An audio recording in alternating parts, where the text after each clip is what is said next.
Treaty Talk, the Experts Edition. With Stephanie Erlbacher Fox, PhD, Principal at Fox Consulting Limited, and Adjunct Professor at Carleton University's School of Public Policy and Administration.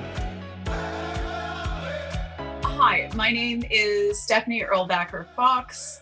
I live in Yellowknife, and I have been involved in negotiating and implementing modern treaties for about the last 25 years.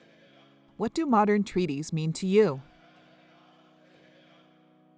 I think to a large extent, treaties go a long way to recognizing that we live in a colonial state and a colonial society.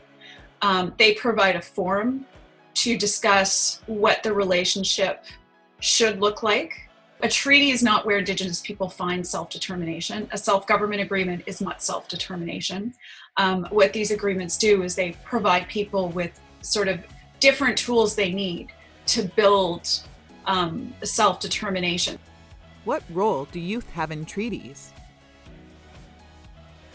What we're negotiating, we're leaving it open so that in 20, 30 years, people can come back to the table. So I think recognizing treaties are an ongoing relationship, so you always have to build, you always have to work at it. There will always be a role for youth to take those treaties, understand them, understand what people intended them to do in the past, but then reinterpret them for the reality that the youth are living in. So there's that aspect. And I think the other aspect is to understand that, even if you have your rights recognized, you always have to fight for them. No one is going to say, oh, you have a right, we're going to respect that. How would you like us to do it? They are going to not respect it. And they're going to assume that if it bothers you, you'll say something. It's like any agreement. It's if people aren't interested and if they don't fight for it and if they're not engaged, not much is going to happen. So a treaty is really what people make it. And how can they get involved? So I think it's important to read the historic treaties, try to read through the modern treaty that you are a member of, that your family is a member of. It's legal and it's hard and you won't understand most of it, but you have to start somewhere and you have to stay with it. Indigenous youth, if you're interested in negotiations and they're happening in your community, go to them.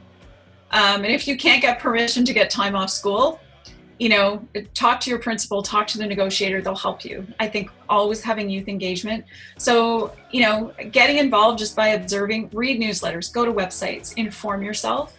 And, there are always lots of people, I think, who are ready and willing and interested to engage youth in negotiating and implementing modern treaties.